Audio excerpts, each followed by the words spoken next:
space where beauty meets authenticity and transformation is not just a possibility, but a promise. I'm absolutely thrilled to introduce you to someone truly special, Dr. Rukmini Vinaya Rednam, the compassionate force behind the countless remarkable transformations in the vibrant city of Houston, Texas.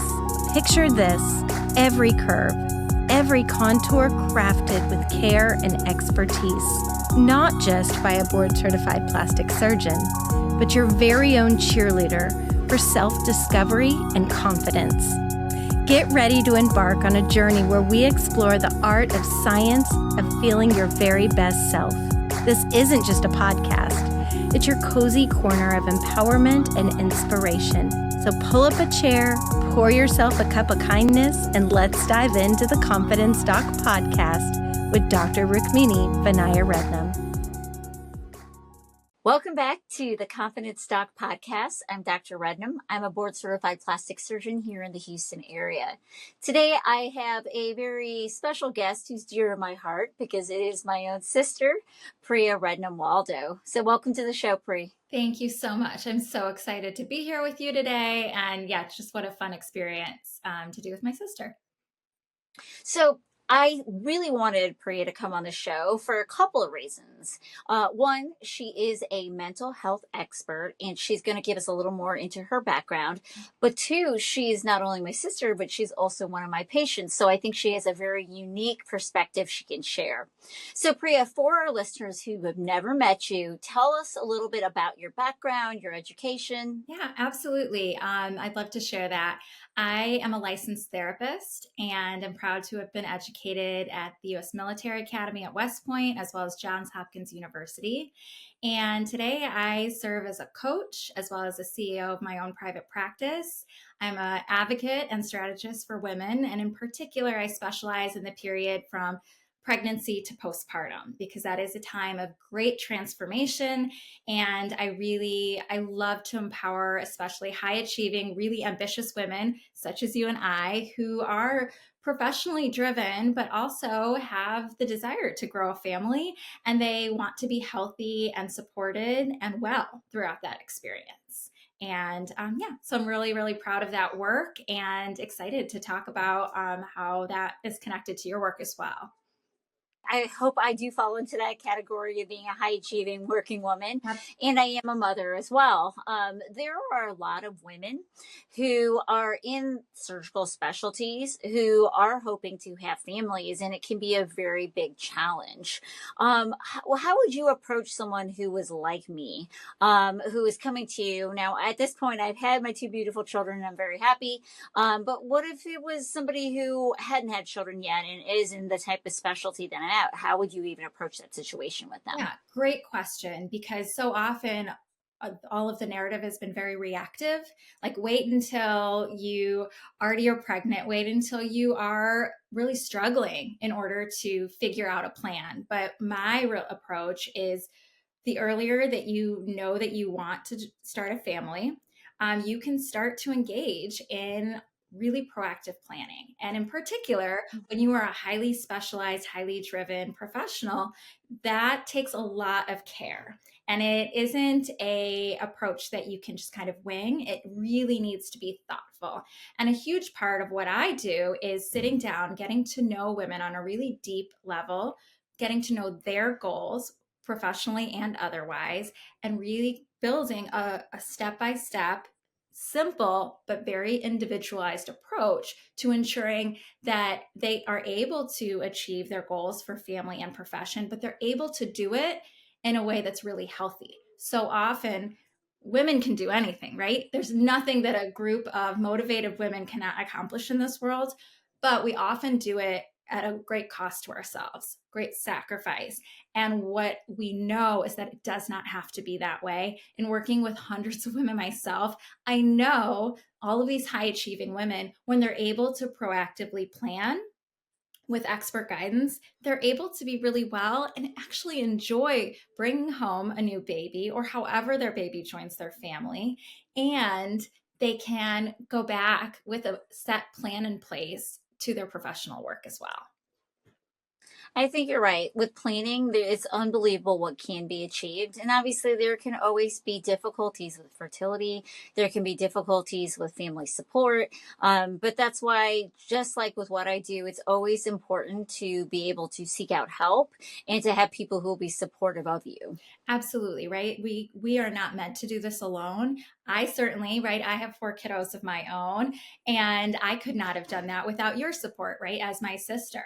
And there's no exception to that. We were really meant to do this with layers of support from people who love us and trust us. And when we can proactively ask them, rather than wait to see how they want to support, but really ask them, are you able to support me in this particular way? And set that in place before baby arrives. That's the ideal situation. And that's really what I love doing with the women that I support. I love that, Pri. And I know that throughout your career, you've been someone who, in different roles, has always been very supportive of women. So, concerning with what I do, right? You work with so many mothers. You work to help people get onto the path of motherhood. You work with women after they've had children. What kind of changes do you see sometimes with these women, with their relationships, not just to their families or children, but to themselves after having a baby? Yeah, absolutely. There's no other life transformation like going from being just an individual, even if you're in a loving partnership or marriage, there's still two adults, right, that are a part of that. And there's nothing like bringing home a brand new baby that is wholly dependent on you. The identity shift is so profound and can really disorient a lot of really amazing mothers and professionals who have pivoted in a million different ways in their career, but to shift to this role of mother and to really not have this guidebook, right? Babies unfortunately don't come with a little tiny cute guidebook to let you know that you're doing everything that your baby needs just right. It can be so disorienting. And so to just shift into that new space, sometimes there's a little bit of grief of like former life and former self where you were able to be very independent. And now you're in this kind of relationship that requires you to be connected to this other individual who needs you. So, really, just to be able to acknowledge that change and then embrace the ways that change has occurred. And you don't have to feel helpless to that change. Mhm. You can decide what that looks like. I always say there are infinite right ways to parent, and it's about connecting to your values as well as your life. That includes your profession as well. I can say personally, with each of my children, it was, despite being someone who considers herself pretty tough and hard worker, that it was a little bit disorienting for me. It was something I really, really wanted, but like you said, there's no manual, and I felt a little bit lost because I had this identity of being the surgeon, and now I was mom too, and it was a little bit of like, who am I for sure? And my physical appearance changed quite a bit. I'm only 5 feet tall, so for me, be pregnant like really dramatically, temporarily changed how I looked in some ways, but in some ways there were permanent changes, and I did struggle with some of those. It's hard to look at yourself and feel like you're not yourself looking back, right? And I think many people can go through that type of changes throughout their life. Yeah, for sure. Right. I was in the military for several years as leader there, and being in shape was a part of the gig, right? Like I had to work out every day. And as you grow and change and age, your body changes. But then, in particular, with pregnancy, and 3 of my kiddos are children I've given birth to, my body just it did what it was supposed to do, right? It created a safe environment for my kiddos to grow. But then, even though I am continue to be a fit person and really enjoy physical activity, Mhm. there were aspects that no matter how many laps I did, you're going to change. And nursing in particular has that impact as well. And it's supposed to change, but that doesn't make it any easier. Even if it's doing what it's supposed to do, that doesn't mean that we don't have to react to that change or feel very impacted by it. And I feel like there's kind of two schools of thought. So there's women out there that say this is the changes your body's been through. You're a mother now. It's beautiful. Embrace it. And then there's women who are like, well, no, I mean, I like being a mother and I love, I should say love being a mother, but but at the same time, I don't want to embrace these changes. And it's hard because sometimes those two schools, instead of being like, yes, I respect what you're saying for your body, sometimes it can become very adversarial, right? Like if you do this, then you're not embracing motherhood. What are your thoughts on that? Yeah, you hear that so often, and just the judgment that can come from either side, right, about what's right. And I think we limit ourselves as women and mothers when we become so binary. I think you can both embrace motherhood, however that looks for you, and you can embrace the way your body has changed, however that looks for you, and decide if you want to change things, right? There is not just one right way to love your children or your body, right? So we can actually lift one another up. And that's in particular when I talk about really wanting to be an advocate for women. It's not this one size fits all approach or, oh, this one particular path is right. There are infinite right ways, and we can Mm-hmm. support one another, and everybody, can figure out what's right for them. I agree. I just, I think especially as a plastic surgeon, sometimes we get the rap that we're telling everybody after you have children, you look terrible, fix that. And that's not the case at all. It's really about body positivity. And if you need to feel better about your body, that you feel like you would like to undergo some sort of transformation surgically, then I celebrate that. And if you are like, you know what, this is my badge of honor, I love how I look, I don't want to change anything, and then I celebrate that too, because the end goal is the same goal, is that you are confident, that you feel good about yourself, and you're able to be a good mother, a good wife if you're a wife, and good at your work, all of those things together. So there's not one right or wrong answer. Absolutely. Like we have to, right? So much data and research talks about the mind body connection, and that looks different for each individual. But if changes to your body ultimately help you to feel mentally, physically, emotionally well, Mm-hmm. then that's the right answer. And if not changing your body helps you to feel emotionally, physically, mentally well, then that's the right answer. Yeah, there's such a spectrum of how individuals Mm-hmm. walk through life, walk through motherhood in particular. And there's an opportunity to support all of it. Exactly. We don't need to put one group down to lift up the other. Instead, we can lift all of each other up together. Absolutely. And what I really love about how you approach all of that with a very body positive lens is that it isn't about, oh, here's what's wrong with you. It's about Mm-hmm. listening. Your approach is so much about listening. What do you love about the way you look? What are the things that could feel better for you, and you take that like real listening approach rather than dictating approach. And that's so similar to how I coach. It is all about hearing and learning about the individual's goals and then matching that to what you have to offer in your area. Exactly. And, it can be a very personal kind of reasoning for why we choose to do things.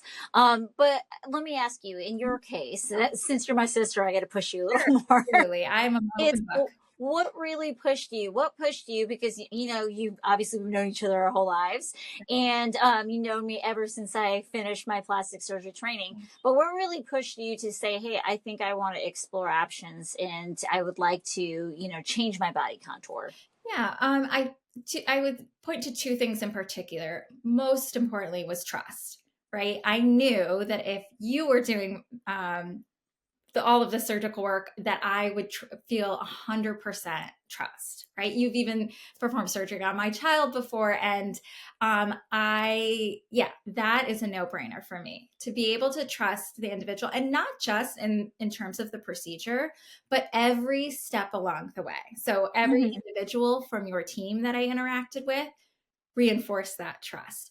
Every conversation that you and I had about expectations or what might look best for my body, like there was just such trust cultivated at each step. So then when the actual surgical date came, I had, of course, the normal anxious feelings, the butterflies, but it was not at all about the quality of care that I was going to get. So that was huge.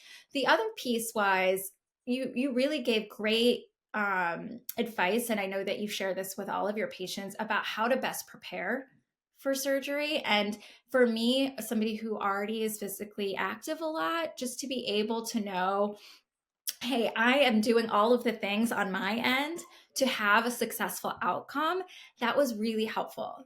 It would have maybe felt a lot more stressful or anxiety provoking if I'm like, fingers crossed, I hope this works out. Like, you could be a miracle worker, but there was a real recognition of like my piece of it.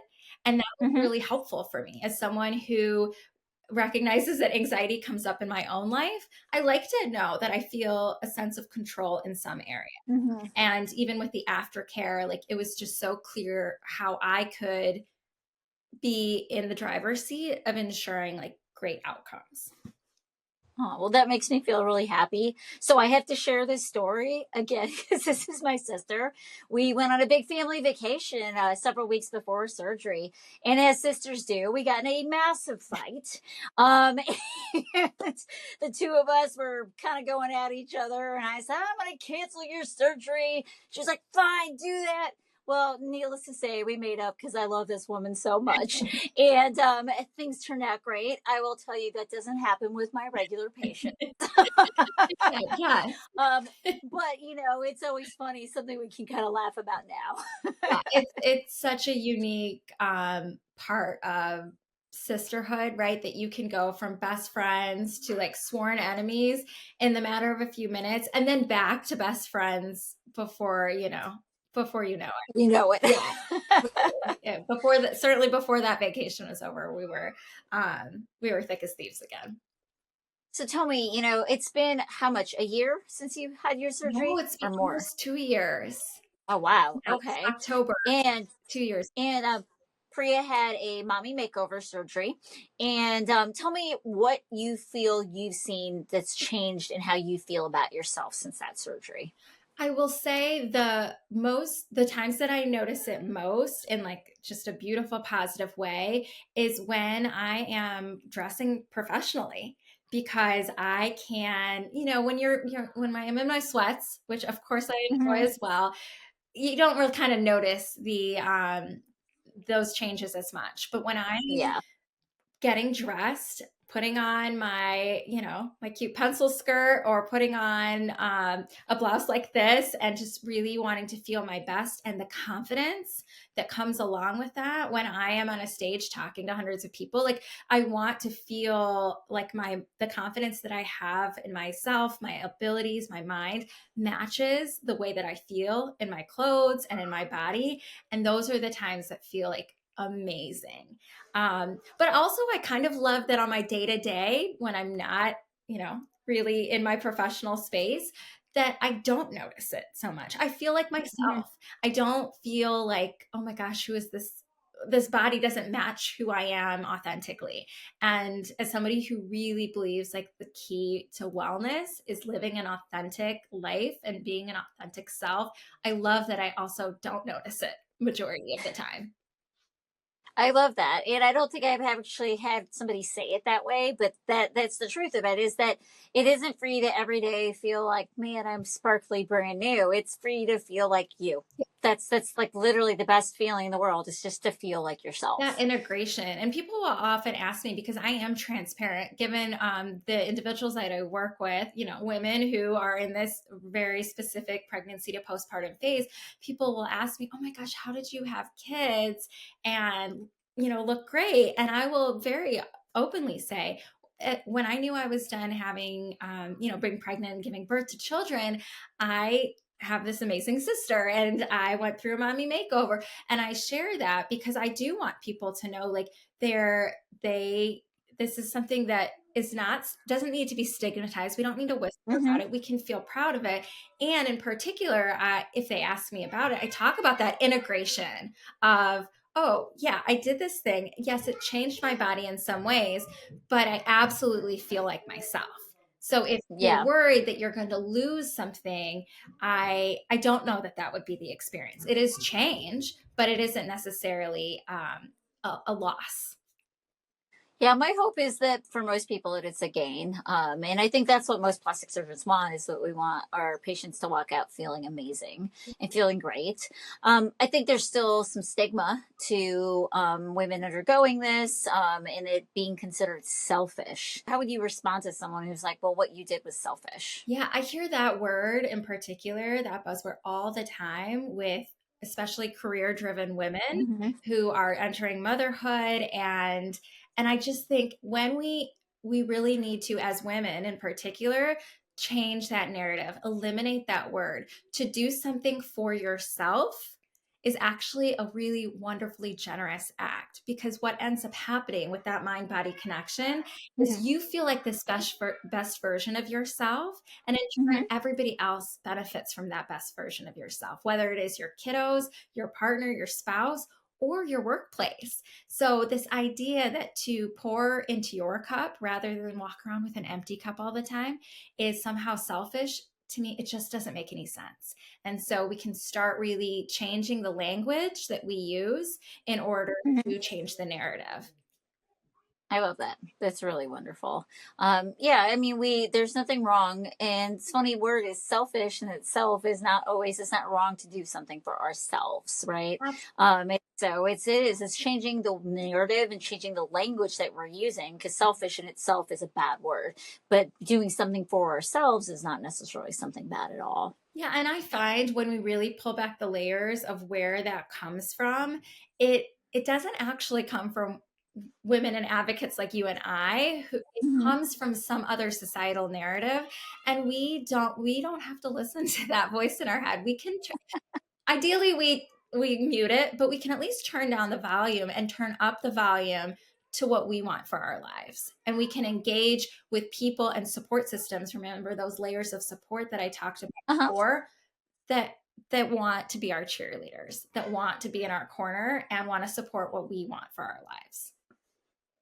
That's wonderful, Pri. So tell me too, is, mental health is important in all aspects, even though it's, you're directly dealing with women in that kind of perinatal period.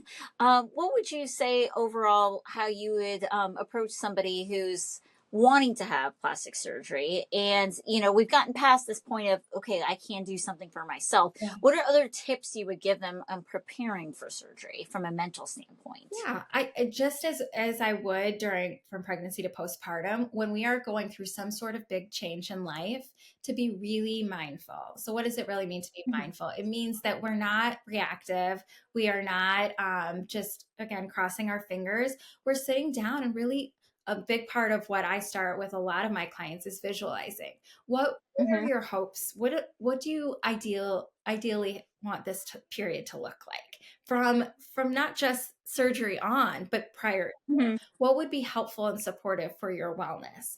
I always go back to the basics as well, right? If we think of Maslow's hierarchy of needs, it is eating, drinking water, getting adequate rest or sleep, and moving our body. So, what are the ways that you can ensure every single day that you're getting a little of that? I'm not saying that most professional women like you or I, we can't be in the gym every day for 3 hours. I don't know that I would want to be, I don't know that anyone right? can. But what we can do is say, like, okay, what are ways that I can move my body every day? It may be just stretching, but starting to prepare and plan for ways that you can get in a really great space of wellness prior to surgery. And Mhm. additionally, the other piece is that support. I do not know how I could have possibly had any sort of healthy recovery if I didn't have layers of support. First and Mhm. foremost, you, but also our amazing mom, right? So the 2 weeks that I was in Houston for my surgery, I made sure that I had all of those layers of support from my mom. My dad was waking me up in the middle of the nights to make sure I took my meds, and I made sure that that was all ready to go well before the actual date of surgery. So you cannot recover from something like a big plastic Mhm. surgery without support. Additionally, I have an amazing husband. So when I came back and I had 3 little kiddos who needed me, I knew that for best outcomes, I needed to follow doctor's orders and not pick up my little babies. And so he was really a big part of making sure that we had a plan in place. So all of that was really mindfully thought out and discussed and problem solved well before surgery. And so when you can go into surgery knowing that's taken care of, imagine how our anxiety goes down, right? And we know that when we are recovering, whether it's physically or from a huge life transition, we need to keep stress and anxiety low. Yeah, exactly. I hear some of my nieces and nephews there in the Yes, background. that is the joy of professional life and motherhood. Absolutely. Well, and I think too, note is that Priya was an out of town patient for me. She does not live in Texas. She actually lives in Detroit, Michigan.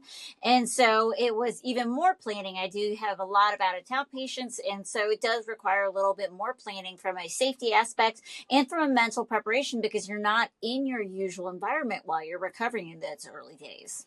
Yeah, for sure. And I will say there were times that were harder for me because I wasn't in my bed, right? I was in Yeah. my PJs. I was with, I had all these things planned and prepped, which was great. Mhm. Just to recognize that there is an emotional aspect to it. There is a mental Mhm. aspect to it. And when I recognize, oh gosh, it's hard to be away from home, I felt safe to like share that, of course, with you, my sister, but also Uh-huh. with my mom and with my husband, so that I could process that, right? The hardest thing that we can experience when we're already recovering from something physically is to be holding in the emotional experience. That Mhm. actually ends up being a barrier for us to really recover. So to be able to know that you can talk to people, and if need be, right, if that, whether it's prior to or after, if you need additional emotional support, I mean, that is the joy of therapy, right? That you can absolutely engage with that as well.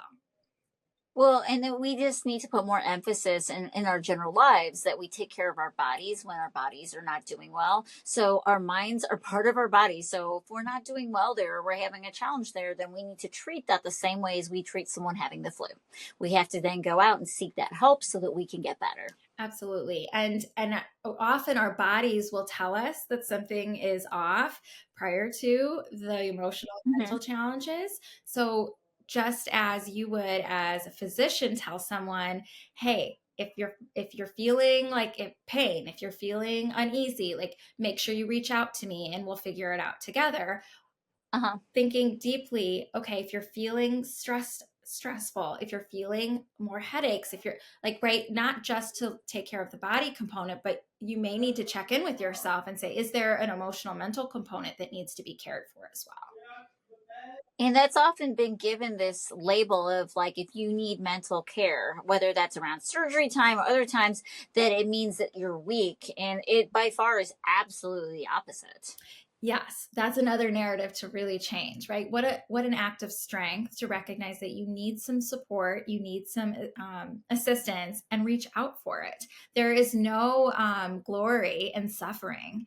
I think, right, No, in there's parenthood in particular, right, self-sacrifice again is so lauded as something beautiful, and really, gosh, instead to say, hey, how can I connect with my village, to include my Mhm. physicians, my mental health experts, coaches, my friends, my family. That to me is an ultimate sign of strength. And we do that professionally all the time. We, as leaders, might say, hey, I need my administrative assistant to help with this. I need my CFO to help with this. We build our team. The same is Mhm. true when you're going through a surgical procedure or any other big life transition. You need your team and you engage with the team as needed. Agree. Totally agree. Mhm. So, out of curiosity, at what point in your recovery Mhm. did you feel like, yeah, you know what? Like, where surgery is not really the focus anymore, the recovery is not the focus, and you just started feeling like you were getting back to life? That's a really wonderful question. I think probably when I stopped having to wear the garments, that was a big shift for me. But also, the garments were wonderful for me because I live in very cold Michigan. And Yeah. actually, that was the first winter, 2 winters ago, that I'm like, oh, I actually feel pretty warm and toasty anywhere, anywhere I have to go.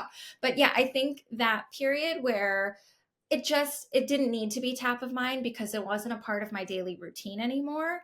That was a shift for me. So I followed doctor's orders for best outcomes, and I wore my garments for 6 months. I will say could you repeat that, please? it shifted for me. 6 months. 6 months. That's amazing. Yeah, well, because I think a couple of times I probably called you and was like, can I be done now? And you're like, well, do you want the best results? 6 months. And so I listened to you, and I did 6 months, which was great. Awesome. Well, thank you so much for being a guest on our podcast today. Once again, it was wonderful to have you. And I can't tell you how wonderful it was to have your trust as your surgeon and your sister. You look absolutely fabulous. I'm a little biased on that. But thank you so much for being vulnerable and sharing, because it's not always the easiest to be to put it out there that you have had these procedures because of what we discussed about today. So once again, this is my sister, Priya Rednam-Waldo. And what's the name of your practice in Detroit? So my practice in Detroit is Healing Home Counseling Group. And then I also am a coach, just me. Okay. Well, thank you so much for being on here. I really think it is important that we always focus on our mental health along with our physical health. And, it starts from the time of when we are, as women, looking to have our children, having our children, and then looking to find ourselves as mothers as well. So thank you so much for joining us. And I cannot wait for you all to come in and tune in next week, because I have a very special guest, Dr. Monty Eves, who is not only a surgeon, but an inventor. Thank you so much, Priya. Thank you so much. As we wrap up another episode of The Confidence Doc, I want to extend our heartfelt thank you for being a part of our community. If today's conversation resonated with you, remember that Dr. Rednam and her team are here to support you on your journey to self-confidence and beauty. Your story is unique, and it's our privilege to help you create the masterpiece that is your life. If you'd like to book a consultation with Dr. Rednam, you can visit her webpage at Dr.Rukmini Rednam.com. Fill out a contact form, and one of her coordinators will get with you accordingly.